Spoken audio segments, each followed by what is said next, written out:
Hi hello ನಮಸ್ಕಾರ.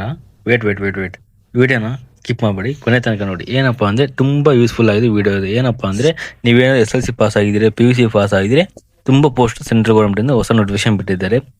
ಅವರು ಮೊನ್ನೆ 700 ಪೋಸ್ಟ್ ಬಿಟ್ಟಿದ್ರು. ಬಟ್ ಇವತ್ತು ಈ ಸೆಂಟ್ರಲ್ ಗೌರ್ಮೆಂಟ್ ಅವರು 764 ಪೋಸ್ಟ್ ಖಾಲಿ ಇದೆ ಅಂತ ನೋಟಿಫಿಕೇಶನ್ ಬಿಟ್ಟಿದ್ದಾರೆ. ಇದನ್ನು ಹೇಗೆ ಅಪ್ಲೈ ಮಾಡೋದು, ಎಲ್ಲಿ ಅಪ್ಲೈ ಮಾಡೋದು ಅಂತ ಕಂಪ್ಲೀಟ್ ಆಗಿ ಈ ವಿಡಿಯೋದಲ್ಲಿ ನೋಡ್ತಾ ಹೋಗೋಣ. ಕೊನೆ ತನಕ ನೋಡಿ, ತುಂಬ ಯೂಸ್ಫುಲ್ ಆಗಿದೆ. ಈ ವಿಡಿಯೋನ ಸ್ಕಿಪ್ ಮಾಡಿಬಿಡಿ. ಏನಪ್ಪ ಅಂದರೆ DRDO ಕಡೆಯಿಂದ ನೇಮಕಾತಿ ಬಿಟ್ಟಿದ್ದಾರೆ. 2026 ನೇಮಕಾತಿ ಬಿಟ್ಟಿದ್ದಾರೆ. ಈಗ ಟೋಟಲ್ ಆಗಿ 764 ಪೋಸ್ಟ್ಗಳು ಖಾಲಿ ಇದ್ದಾವೆ ಅಂತಂದು ಅವರು ತಿಳಿಸಿದ್ದಾರೆ. ಇದನ್ನ ಕಂಪ್ಲೀಟ್ ಆಗಿ ಈ ವಿಡಿಯೋದಲ್ಲಿ ನೋಡ್ತಾ ಹೋಗೋಣ. ಈಗ ಹೆಂಗೆ ಅಪ್ಲೈ ಮಾಡೋದು ಅಂತಂದರೆ ಹೇಳಿದ್ದಾರೆ. ಯಾವುದೇ ಪದವಿ ಮತ್ತು 764 ಹುದ್ದೆಗಳು ಖಾಲಿ ಇದಾವೆ ಅಂತ ಹೇಳಿದ್ದಾರೆ. ಎಲ್ಲಿ ಅಪ್ಲೈ ಮಾಡೋದು, ಇಡೀ ಇಂಡಿಯಾ ಒಳಗೆ ಎಲ್ಲಾದರೂ ಅಪ್ಲೈ ಮಾಡ್ಬೋದು, ಭಾರತದಾದ್ಯಂತ ಕೊಟ್ಟಿದ್ದಾರೆ. ಕೊನೆಯ ದಿನಾಂಕ ಬಂದ್ಬಿಟ್ಟು 1 ಜನವರಿ 2026. ಈ ವಿಡಿಯೋದಲ್ಲಿ ಏನಂತೆ ಕಂಪ್ಲೀಟ್ ಆಗಿ ನೋಡ್ತಾ ಹೋಗೋಣ. ಏನಪ್ಪ ಅಂದರೆ ಹುದ್ದೆಗಳು ಏನಪ್ಪ ಅಂದರೆ ಅಧಿಕೃತ ವೆಬ್ಸೈಟ್ ಬಂದ್ಬಿಟ್ಟು www.drdo.government.in ಅಂತ ಇದೆ. ಈ ವಿಡಿಯೋನ ಲಿಂಕ್ ಡಿಸ್ಕ್ರಿಪ್ಷನ್ ಬಾಕ್ಸಲ್ಲಿ ಕೊಟ್ಟಿರ್ತೀನಿ. ಒನ್ ಟೈಮ್ ನೀವು ಹೋಗಿ PDF ಕಂಪ್ಲೀಟಾಗಿ ಓದ್ಕೊಳ್ಳಿ. ಏನಪ್ಪ ಅಂದರೆ ನೆಕ್ಸ್ಟ್ ಬರೋಣ. ಹುದ್ದೆಗಳು ಬಂದ್ಬಿಟ್ಟು ಏನಪ್ಪ ಅಂದರೆ ಹಿರಿಯ ತಾಂತ್ರಿಕ ಸಹಾಯಕ B ಮತ್ತು ತಂತ್ರಜ್ಞಾನ A ಅಂತ ಹುದ್ದೆಗಳು 2 ಹುದ್ದೆಗಳಿಗೆ ನೀವು ಖಾಲಿ ಇದೆ ಅಂತ ಅವರು ತಿಳಿಸಿಕೊಟ್ಟಿದ್ದಾರೆ. ಟೋಟಲ್ ಹುದ್ದೆಗಳು ಬಂದುಬಿಟ್ಟು 764 ಪೋಸ್ಟ್ಗಳು ಖಾಲಿ ಇದೆ ಅಂತಂದು ಅವರು ಇಲ್ಲಿ ಈ ನೋಟಿಫಿಕೇಶನ್ ತಿಳಿಸಿದ್ದಾರೆ. ನಾವು ನೋಡ್ತಾ ಹೋಗೋಣ. ಪೋಸ್ಟ್ ಹೆಸರು ಬಂದುಬಿಟ್ಟು ಹಿರಿಯ ತಾಂತ್ರಿಕ ಸಹಾಯಕ B ಮತ್ತು ಟೋಟಲ್ ಹುದ್ದೆಗಳನ್ನು 664 ಹುದ್ದೆಗಳು ಇಲ್ಲಿ ಖಾಲಿ, 561 ಹುದ್ದೆಗಳು ಖಾಲಿ ಇದೆ ಅಂತ ತಿಳಿಸಿದ್ದಾರೆ. ಅದರ ಮೇಲೆ ತಂತ್ರಜ್ಞಾನ A ಬಂದುಬಿಟ್ಟು 203 ಹುದ್ದೆಗಳು ಖಾಲಿ ಇದೆ ಅಂತ ಅವರು ತಿಳಿಸಿದ್ದಾರೆ. ಟೋಟಲ್ ಆಗಿ ಬಂದುಬಿಟ್ಟು 764 ಅಪ್ಲಿಕೇಶನ್ ಖಾಲಿ ಇದೆ ಅಂತಂದು ಇಲ್ಲಿ ತಿಳಿಸಿದ್ದಾರೆ. ಸಂಬಳ ಏನಪ್ಪ ಅಂತ ಬಂದ್ಬಿಟ್ಟು ಏನಪ್ಪ ಅಂದರೆ ಹಿರಿಯ ತಾಂತ್ರಿಕ ಸಹಾಯಕ B ಅವರಿಗೆ ಏಳನೇ ವೇತನ ಬಂದುಬಿಟ್ಟು 35,000ದಿಂದ 1,12,400 ನಮಗೆ ಸಂಬಳ ನೀಡಿದ್ದಾರೆ ಅಂತ ಅವರು ಕೊಟ್ಟಿದ್ದಾರೆ. ಅದಾದಮೇಲೆ ತಾಂತ್ರಿಕ A ಅವರಿಗೆ ವೇತನ 7 ಬಂದುಬಿಟ್ಟು ಏನಪ್ಪ ಅಂದರೆ ನಿಮಗೆ 19,000 ಬಂದುಬಿಟ್ಟು 63,000 ನಿಮಗೆ ಇಲ್ಲಿ ಸ್ಯಾಲರಿ ಸಿಗುತ್ತೆ ಅಂತಂದು ಇಲ್ಲಿ ತಿಳಿಸಿದ್ದಾರೆ. ಅದಾದಮೇಲೆ ಏನಪ್ಪ ಅಂದರೆ ಈ ವೇತನ ಮಟ್ಟದಲ್ಲಿ ಅನ್ವಯ ಆಗುವ ಭಾರತ ಸರ್ಕಾರ ಮತ್ತು DRDO ನೇಮಕಾತಿ ಪ್ರಕಾರ ಇತರೆ ಭರ್ತಿಕ ಸವಲತ್ತುಗಳು ಇರುತ್ತವೆ ಕೊಟ್ಟಿದೆ. ಏನಪ್ಪ ಅಂದರೆ ನಿಮಗೆ ಸ್ಯಾಲರಿ ಜೊತೆಗೆ ಬಂದುಬಿಟ್ಟು ಮತ್ತೆ ಬೇರೆ ಸವಲತ್ತುಗಳನ್ನು ನೀಡಿದ್ದಾರೆ ಅಂತಂದು ಇಲ್ಲಿ ಕೂಡ ನೋಟಿಫಿಕೇಶನ್ ಹೇಳಿದ್ದಾರೆ. ಉದ್ಯೋಗ ಸ್ಥಳ ಬಂದ್ಬಿಟ್ಟು ಭಾರತದಾದ್ಯಂತ ನೀವು ಎಲ್ಲರೂ ಕೆಲಸ ಮಾಡ್ಬೋದು, ಇನ್ಕ್ಲೂಡಿಂಗ್ ಕರ್ನಾಟಕ ಆಗಿರ್ಬೋದು. ನಿಮ್ಗೆ ಯಾವ ಸ್ಟೇಟ್ ಬೇಕೋ ಆ ಸ್ಟೇಟ್ ಒಳಗೆ ನೀವು ಕೆಲಸ ಮಾಡ್ಬೋದು ಅಂತ ಇಲ್ಲಿ ತಿಳಿಸಿದ್ದಾರೆ.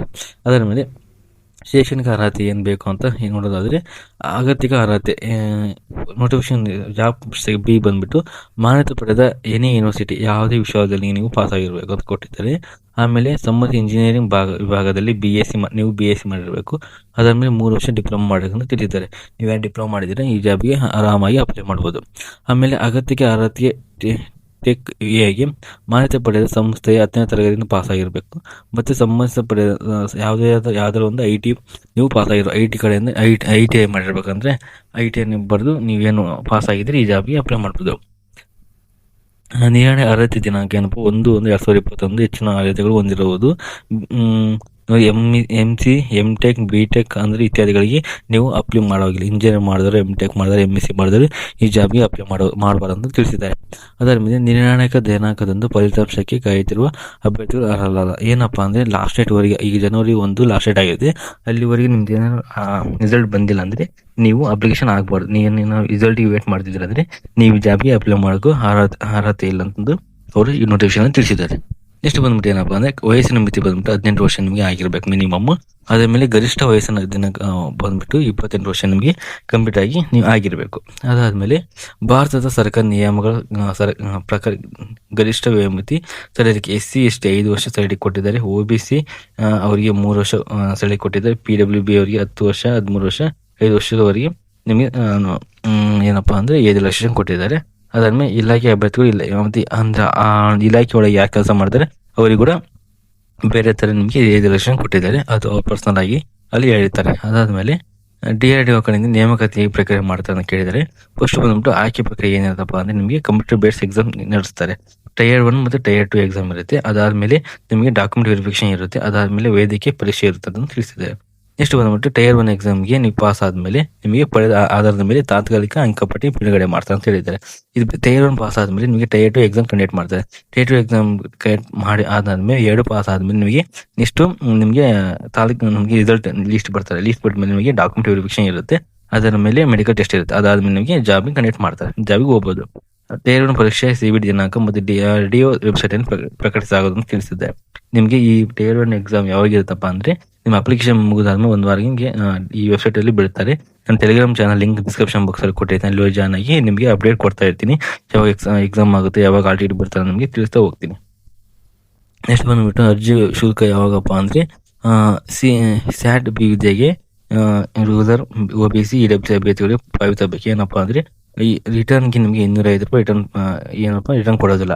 ಆದರೆ ರಿಟರ್ನ್ ನಿಮ್ಗೆ ಎಷ್ಟು ಕೊಡ್ತಾರೆ, 500 ರೂಪಾಯಿ ಪೇ ಮಾಡ್ತಾರೆ. ನೀವು ಟೋಟಲಾಗಿ ನಿಮಗೆ ಈಸಿಯಾಗಿ ಹೇಳಕ್ಕಂದ್ರೆ ಈ ರೂರರು OBC ಮತ್ತು EWCರಿಗೆ ಟೋಟಲಾಗಿ 500 ರೂಪಾಯಿ ಅಪ್ಲಿಕೇಶನ್ ಫೀಸ್ ಪೇ ಮಾಡೋಕ್ಕೂ ಅವರು 250 ರೂಪಾಯಿ ಅವರೇ ಇಟ್ಕೊತಾರೆ. ನಿಮಗೆ 500 ರೂಪಾಯಿ ನಿಮಗೆ ಟೈರ್ 1 ಎಕ್ಸಾಮ್ ಅಟೆಂಡ್ ಆದಮೇಲೆ ನಿಮಗೆ ರಿಟರ್ನ್ ಆಗ್ತಾರೆ. ಇದು ರೂರರ್ ಮತ್ತು OBC ಅವರಿಗೆ. SC ST ಏನಪ್ಪ ಅಂದರೆ PW ಮಾಜಿ ಸೈನಿಕ ಅವ್ರು ಹೆಂಗಪ್ಪ ಅಂದರೆ ನೀವು 500 ರೂಪಾಯಿ ಪೇ ಮಾಡೋದು ಅಪ್ಲಿಕೇಶನ್ ನಿಮ್ಮ ಟೈರ್ 1 ಎಕ್ಸಾಮ್ ಕಂಡಕ್ಟ್ ಆದಮೇಲೆ ನೀವು ಅಟೆಂಡ್ ಆಗಬೇಕು. ಆದಮೇಲೆ ನಿಮಗೆ 500 ರೂಪಾಯಿ ರಿಟರ್ನ್ ಪೇ ಮಾಡ್ತಾರೆ. ಇದು ಈ ಅಪ್ಲಿಕೇಶನ್ ಫೀಸ್ ಬಗ್ಗೆ ಕ್ಲಿಯಾರಿಟಿ ಸಿಕ್ತು. ಅದಾದಮೇಲೆ ಟೆಕ್ ಉದ್ಯೋಗ ಏನಪ್ಪ ಅಂದರೆ ರೂರಲ್ OBC ಅವರಿಗೆ ಸೇಮ್ ಆಯಿತಾ. ನೀವು 500 ರೂಪಾಯಿ ಪೇ ಮಾಡಬೇಕು. 500 ರೂಪಾಯಿ ಪೇ ಮಾಡಿದ್ಮೇಲೆ ನಿಮಗೆ 100 ರೂಪಾಯಿ ಅವ್ರು ಇಟ್ಕೊಂಡು 400 ರೂಪಾಯಿ ವಾಪಸ್ ನಿಮಗೆ ರಿಟರ್ನ್ ಪೇ ಮಾಡ್ತಾರೆ. ಟೋಟಲ್ ನೀವು 600 ರೂಪಾಯಿ ಪೇ ಮಾಡೋಕ್ಕಂತ ತಿಳಿಸಿದ್ದಾರೆ. SC ST ಅವರಿಗೆ 500 ರೂಪಾಯಿ ಪೇ ಮಾಡೋಕ್ಕೂ ನಿಮಗೆ ರಿಟರ್ನ್ 500 ರೂಪಾಯಿ ವಾಪಸ್ ಅವರು ಪೇ ಮಾಡ್ತಾ ಹೇಳಿದ್ದಾರೆ. ಯಾಕಪ್ಪ ಅಂದರೆ ಕೆಲವೊಂದು ಜನ ನೀವು ಅಪ್ಲಿಕೇಶನ್ ಹಾಕಿದ ಮೇಲೆ ನೀವು ಎಕ್ಸಾಮ್ ಅಟೆಂಡ್ ಆಗೋದಿಲ್ಲ. ಹಾಗಾಗಿ ಈ ಥರ ಮಾಡಿದ್ದಾರೆ. ನೀವು ಎಕ್ಸಾಮ್ ಅಟೆಂಡ್ ಆದಮೇಲೆ ನಿಮಗೆ ಟೋಟಲ್ ಆಗಿ ನಿಮಗೆ ಅಷ್ಟು ಅಮೌಂಟ್ ರೀಫಂಡ್ ಆಗೋದು ಅಂತ ತಿಳಿಸಿದೆ. ಏನು ಇಲ್ಲಿ ಕೊಟ್ಟಿದ್ದಾರೆ ಮಾವು ಪಾಲಿಸಬಹುದಾದ ಶುಲ್ಕ ಯಾವುದು? ಟೈರ್ 1 CBT ಪರೀಕ್ಷೆಯಲ್ಲಿ ಭಾಗವಹಿಸುವ ಅಭ್ಯರ್ಥಿಗಳಿಗೆ ಮಾತ್ರ 500 ರೂಪಾಯಿ ಮೊತ್ತವನ್ನು ರಿಟರ್ನ್ ಪಾವತಿ ಆಗುತ್ತದೆ ಅಂತ ತಿಳಿಸಿದ್ದಾರೆ. ಆಯಿತಾ, ಈ ಟೈರ್ 1 ಎಕ್ಸಾಮ್ ಅಟೆಂಡ್ ಮಾಡಿದ ಆದಮೇಲೆ ಅಷ್ಟೇ ನೀವು 500 ರೂಪಾಯಿ ವಾಪಸ್ ಕೊಡ್ತಾರೆ. ಇಲ್ಲಾಂದರೆ ನೀವು ಯಾವುದೇ ಅಮೌಂಟ್ ನಿಮ್ಗೆ ಕೊಡೋದಿಲ್ಲ ಅಂತ ಹೇಳಿದ್ದಾರೆ. ಈಗನಾ ಅದಾದ ಮೇಲೆ ನೀವು ಮಾಜಿ ಸೈನಿಕರಿಗೆ ನೀವು ನೋಡ್ತಿದ್ರೆ ಸಪ್ರೇಟ್ ಆಗಿರುತ್ತೆ. ಅವರಿಗೆ ಸಪ್ರೇಟಾಗಿ ಅಮೌಂಟ್ ಪೇ ಅಂತ ಇರುತ್ತದೆ. ಅದು ಕಂಪ್ಲೀಟ್ ನೀವು ನೋಡ್ಕೊಳ್ಳಿ. ಆಮೇಲೆ ಒಮ್ಮೆ ಪಾವತಿ ಶುಲ್ಕವನ್ನು ಯಾವುದೇ ಸಂದರ್ಭಗಳಲ್ಲಿ ರಿಟರ್ನ್ ರಿಟರ್ನ್ ಪೇ ಮಾಡೋದನ್ನು ಹೇಳಿದ್ರು. ಓಕೆ, ನೀವೇನಾದರೂ ಒಂದ್ಸಲ ಪೇ ಮಾಡಿದ್ರೆ ಯಾವತ್ತೂ ನೀವು ರಿಟರ್ನ್ ಪೇ ಮಾಡೋದಿಲ್ಲ. ನೀವು ಎಕ್ಸಾಮ್ ಅಟೆಂಡ್ ಮಾಡದೇ ನಿಮಗೆ ಯಾವತ್ತೂ ನಿಮಗೆ ಅಮೌಂಟ್ ರಿಫಂಡ್ ಮಾಡೋದಿಲ್ಲ. ಎಲ್ಲಿ ಪೇ ಮಾಡ್ಕೊಂಬ ಆನ್ಲೈನಲ್ಲಿ ಪೇ ಮಾಡ್ಕೊಂಡು ನೆಟ್ ಬ್ಯಾಂಕಿಂಗ್ ಆಗಿರ್ಬೋದು, credit card, CBT, PhonePe, UPI ಕಡೆಯಿಂದ ನೀವು ಆರಾಮಾಗಿ ಪೇ ಮಾಡೋದನ್ನು ತಿಳಿಸಿದೆ. ಅದಾದಮೇಲೆ ಅಧಿಶುಲ್ಕಯ ಕೊನೆಯ ದಿನಕ್ಕೆ ಯಾವಾಗಪ್ಪ ಅಂದರೆ 3/1/2026 ಮಧ್ಯರಾತ್ರಿ ಅಂದರೆ 23:55 ಒಳಗೆ ನಿಮಗೆ ಲಾಸ್ಟ್ ಡೇಟ್ ಆಗಿರುತ್ತೆ. ಅಂದರೆ ಯಾವಾಗಪ್ಪ ಅಂದರೆ ನೆಕ್ಸ್ಟ್ ಜನವರಿ 3rd ಡೇಟ್ಗೆ ನಿಮಗೆ ಅಪ್ಲಿಕೇಶನ್ ಲಾಸ್ಟ್ ಡೇಟ್ ಇರುತ್ತೆ. ಅಪ್ಲಿಕೇಶನ್ ಆಲ್ರೆಡಿ ಸ್ಟಾರ್ಟ್ ಆಗಿದೆ, ಮುಂದೆ ನೋಡ್ತಾ ಹೋಗೋಣ. ಯಾವಾಗ ಎಲ್ಲಿ ಅಪ್ಲೈ ಮಾಡೋಕ್ಕಪ್ಪ ಅಂದರೆ ನಿಮಗೆ ಈ ವೆಬ್ಸೈಟ್ ಮೂಲಕ ಅಪ್ಡೇಟ್ ಮಾಡಬೇಕು. ಈ ವೆಬ್ಸೈಟ್ ಲಿಂಕನ್ನು ಡಿಸ್ಕ್ರಿಪ್ಷನ್ ಬಾಕ್ಸಲ್ಲಿ ಕೊಟ್ಟಿರ್ತೀನಿ, ನೀವು ಹೋಗಿ ಅಪ್ಲೈ ಮಾಡಿ.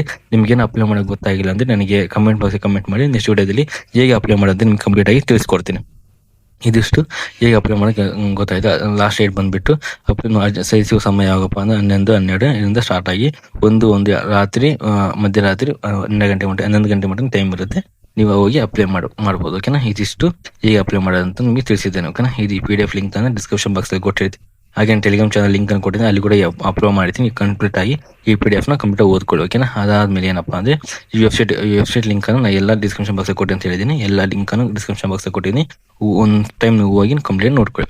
ಪ್ರಮುಖ ದಿನಾಂಕ ಬಂದುಬಿಟ್ಟು ಯಾವಾಗಪ್ಪ ಅಂದರೆ ಇದು ಆನ್ಲೈನ್ ಅರ್ಜಿ ಸಲ್ಲಿಸುವ ಪ್ರಾರಂಭ ದಿನಾಂಕ ಬಂದು 11/12/2020 ಅಪ್ಲಿಕೇಶನ್ ಸ್ಟಾರ್ಟ್ ಆಗಿದೆ. ಕೊನೆಯ ದಿನಾಂಕ ಬಂದುಬಿಟ್ಟು 1/1/2020 ಜನವರಿ 1/2020. ಈ ಎಲ್ಲ ಅಪ್ಲಿಕೇಶನ್ ಲಿಂಕನ್ನು ಡಿಸ್ಕ್ರಿಪ್ಷನ್ ಬಾಕ್ಸಲ್ಲಿ ಕೊಟ್ಟಿರ್ತೀನಿ, ಹೋಗಿ ಒನ್ ಟೈಮ್ ಚೆಕ್ಔಟ್ ಮಾಡ್ಕೊಳ್ಳಿ. ಇಷ್ಟೊತ್ತು ನಾನು ವಿಡಿಯೋ ನೋಡೋದಕ್ಕಾಗಿ ಧನ್ಯವಾದಗಳು. ಹಾಗೆ ನಿಮ್ಮ ಫ್ರೆಂಡ್ಸ್ಗೆ ಶೇರ್ ಮಾಡಿ. ಯಾರು ಡಿಪ್ಲೊಮಾ ಮಾಡಿದ್ದಾರೆ, ITI ಮಾಡಿ, ಹಾಗೆ ಇನ್ನೂ ಜಾಬ್ ಇಲ್ವೋ ಅವರಿಗೆಲ್ಲ ಈ ವಿಡಿಯೋ ಶೇರ್ ಮಾಡಿ, ಅವ್ರಿಗೆ ಸ್ವಲ್ಪ ಯೂಸ್ಫುಲ್ ಆಗಿ. ಓಕೆನಾ, ಇಷ್ಟೊತ್ತು ಹಾಗೆ ಲೈಕ್ ಮಾಡಿ, ನನ್ನ ಚಾನಲ್ ಸಬ್ಸ್ಕ್ರೈಬ್ ಮಾಡಿ. ವಿಡಿಯೋ ನೋಡೋದಕ್ಕಾಗಿ ಧನ್ಯವಾದಗಳು. Thank you so much.